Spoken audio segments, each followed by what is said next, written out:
Seiko have made a cult classic, many a cult classic over the years, and one of them I had to get my hands on because I fell in love with it when I saw my friend Jim's one. I saw the pictures of this watch and it never did anything for me. I even seen reviews, it still did nothing for me. But when I saw it in person, it was so strange. I was blown away. I just couldn't get it. I had to get one myself, and I did, and this review is going to cover the stats and the specs of the watch. Obviously, I'm going to cover some details, useful information, hopefully teach you a few more new things if you haven't seen a review or any information about this particular watch before. And if you've seen it before, hopefully there'll be a little bit of something new. And if not, you'll get to see some of my photos in it in a little slideshow I'll do later on. So there's plenty to see. Let's get cracking.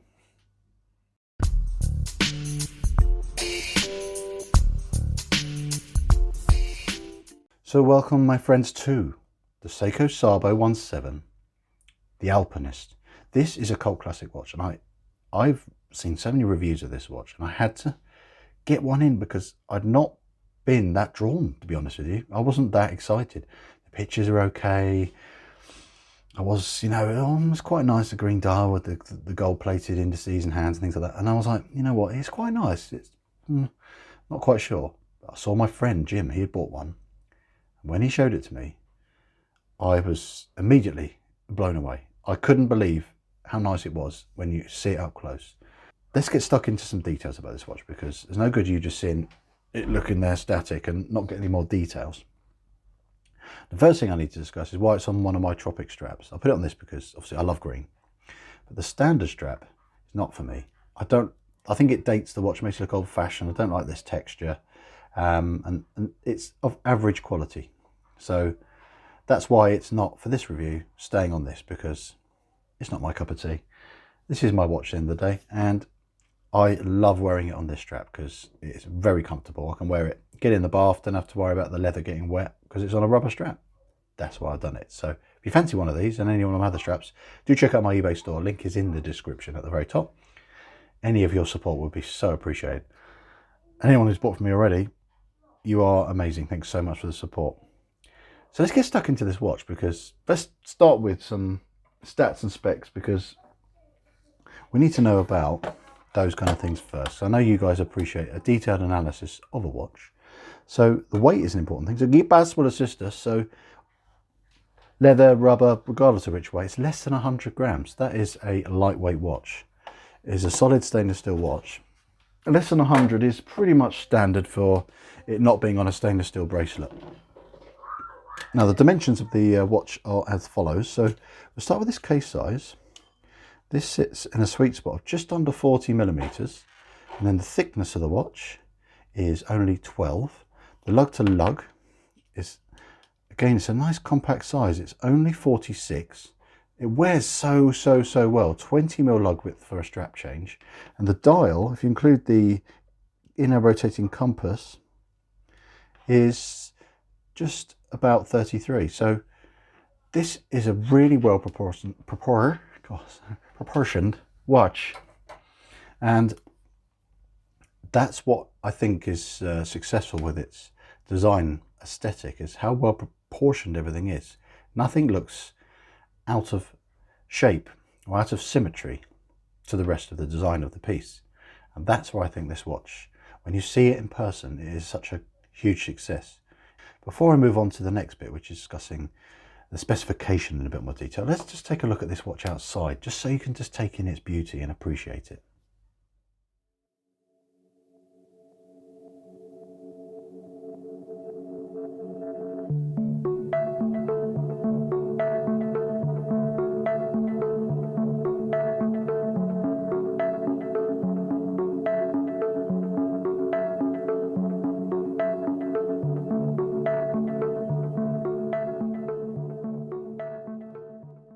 if you're interested in this watch already, you would agree with me, I believe, that this is a looker. But it's not just about looks, you know. It can't just be skin deep. You want to know, delve deeper, what does this watch have to offer? Now, specification wise, it is very good. It's got sapphire crystal. It has a screw down crown to assist with this watch's 20 bar, which is 200 meters of water resistance, which is more than enough for everybody, unless you're a deep sea diver. And deep sea divers don't wear wristwatches, they wear dive computers, which I'm sure many of you would agree, of my viewers who are deep sea divers. Now it has the 6R15 movement, and that movement is effectively based on the 7S26, which is from the old watches in the 90s that Seiko did, like this SKX007, etc., that didn't have hacking or hand winding, but that was a proper bulletproof workhorse of a movement, reliable, can go on 10 years plus with no problems. They've modified that movement. That movement's been in so many timepieces over the years, for good reason. It does everything right. 50-hour power reserve, 21,600 vibrations per hour, so it's not highly strong, ultra high beat movement. So again, reliable, low maintenance. And we have the hacking and the hand winding. So we've got hand winding, got a date adjust, and then we put it all the way out, and we have hacking. It does everything you would need or expect for a movement, and stated tolerances are -15 to +25 a day.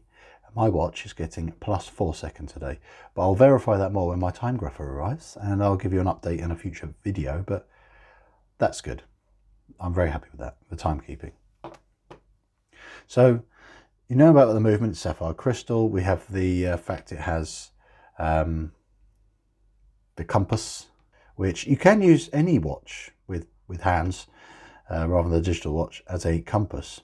But this is just another way of using this inner rotating bezel as a way of referring to your orientation more accurately as a quicker reference point. And it's not just north, south, east and west. You do have other measurements on there as well, but that'll be a future video, because that's a whole video in itself to show how that aspect of this watch can be set up. But it's an appropriate feature to have, because this is effectively Alpinist. Look at the beautiful case back. Alpinist is for the Japanese mountain men from Japan. Japan's mostly made up of mountainous regions, and effectively the whole concept of the Alpinist range began in the 1960s, early 1960s. 61 was part of the Alpinist Laurel range. They just did a black dial and a cream dial one. It looked a bit more dressy, their old watches. And then they updated it in 1964. There was the Alpinist Champion 850, and then in 64 they did a gold version of it. But then that was it, they stopped. It was nothing for 30 years. But it wasn't until 1995, which is nicknamed the Red Alpinist range under the Prospex line, that came along. That came with a high beat movement. There's loads of variations, even ultra rare ones made of titanium with ultra high precision quartz movement.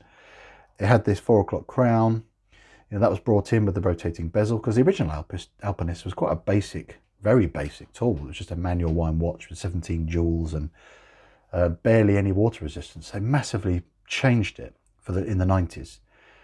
And it had Sapphlex crystal with a cyclops, had this 4 o'clock crown, like I said, and the bezel compass. Then in 2003, there was the Alpinist 8F56, another variation. It was updated, it was tweaked, there was different color variations along the way. But the one that we all know a little bit more as the cult classic, if you will, was in 2006, the SARB series. There was the 13, the 15, and this is the 17. The 13 was in cream dial, black. There was the 15 number code variation. That was known as the shark's tooth, because it didn't have the numbers. It actually had different design of indices, which looked like shark's teeth, hence the nickname. And there's a 17, which is what we have here with the beautiful green dial. That's what that code is linked to. It's the green dial version. So that's how it's sort of evolved along the way. They've got better movements, they've got better power reserves. I mean, the latest one's got 70-hour power reserve. They've gone back with the Cyclops, but they've tweaked the design a bit. I think this is what they would call a knife edge design. It's on the edge of perfection. You get a little bit bigger, then the watch can look a little bit out of proportion, and the weight changes a bit. This watch has the right amount of balance. Let's give it a further polish. Under scrutiny, you can see this has a lovely blend of polishing on the bezel, and then we have polishing on the sides, but then we have brushed lug tops. such smooth brushing. And underneath we have brushing as well. As you can see, I've been wearing this watch a lot. In fact, it's got some lovely sort of wear marks on it already. It's starting to feel a bit more like a tool watch. And then the bit that you want to see and that's clear all the time with its sapphire crystal is this gorgeous dial. It's just a lovely sunburst. It goes from light green to dark green. It's almost like it's textured and sunburst at the same time. It's really interesting dimension. And the indices are gorgeous, gold plated, very clear. The cathedral hands are so easy to read. This really is a grab and go, glance down, easy to read kind of timepiece. The date's easy to read, lovely little bit of gold framing around there. Get some close up there. Lovely bit of framing around there, black date wheel, contrasting really well with the green. Helps it blend in with the dial, but it's still legible. Really, really, really well executed. The fit and finish is faultless. I've not found anything quality control wise. The polishing, the brushing is all immaculate. Lovely signed crown. Beautifully etched case back. Especially the fact it's cost me $588. It's just over £400 delivered from America. New old stock. They come and go in and out of stock. I think people just find a box of them knocking around somewhere and then stick them on Amazon. I just don't know how that's possible. But when they're all gone, they're gone. This was discontinued 2 years ago before they brought the updated model out. But I fell in love. I really did, because I just think the way they've executed its design, the fit and the finish and its functionality, the fact you change the strap out like I have, I could wear this at the beach, I can wear it at work all day, I can wear it just going in the pool or in the bath. I could do anything with this watch and not worry about it. It's rugged and reliable. But no watch is perfect. Obviously the standard strap isn't great. It's not the best quality leather and it looks a little bit dated, but as you can see, it's so easy to swap this out to a different strap. The screw down crown sometimes is quite stiff, and when I know this is a brand new watch, but sometimes pulling out the crown, it can be a little bit stiff, but I think that will wear in over time. Definitely. This is a very new watch to me. But this feels very light. I don't know what kind of feel I would expect to have with this kind of rotating bezel, but I don't need it either. I just think it's a nice, appropriate feature to have on a mountaineer's watch. I don't think it needs to be quite as polished as it is. It would be nice to maybe have a little bit more brushing on here, because it is a tall watch effectively. Because maybe if it had a brushed bezel, it may have not looked as good as this. I just think it's difficult to find fault with it because of how well executed everything is. And there's obviously been a rhyme and reason behind every process and every design aspect of this watch, down to the numbers, the indices, the hands. It's one of those, I've said it earlier, the knife edge design. You go one way or the other and you're gone. It just doesn't work anymore. They seem to have got it right. But that's just my opinion, guys. Let's check out the loom, because I haven't. So this Seiko's Seiko's Lumi Bright proprietary loom, which is what we have here. Let's pick the watch up. Is extremely good. Let's get some focus. This, when I go to bed, this loom's fully charged up.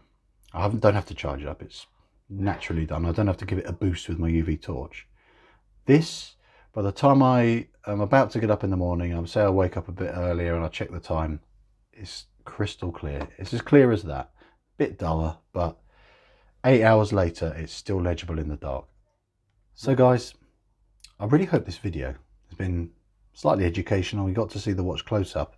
You've seen the watch outdoors. I've shown you that, and I've given you facts and figures, stats and specs. And what more could I say? I know I've probably sounded very biased because I haven't ripped into this watch, but I didn't buy it to rip into it. I bought this watch because I loved it. The way it looked, after seeing my friend Jim's watch, I knew I had to get one.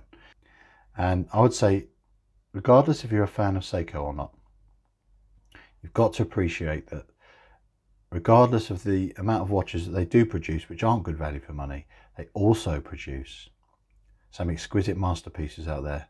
They have cult status for good reason. And this is another one I will be reviewing in the near future to go alongside it. And this is another example of Seiko master craftsmanship, but the value for money alongside it. What a pairing. And I can see why it has cult status. If you agree with me and you've enjoyed this video today, please subscribe. It would be hugely appreciated. And I look forward to sharing some more of my content with you guys in the near future. So in the meantime, be safe, be kind, and bye for now.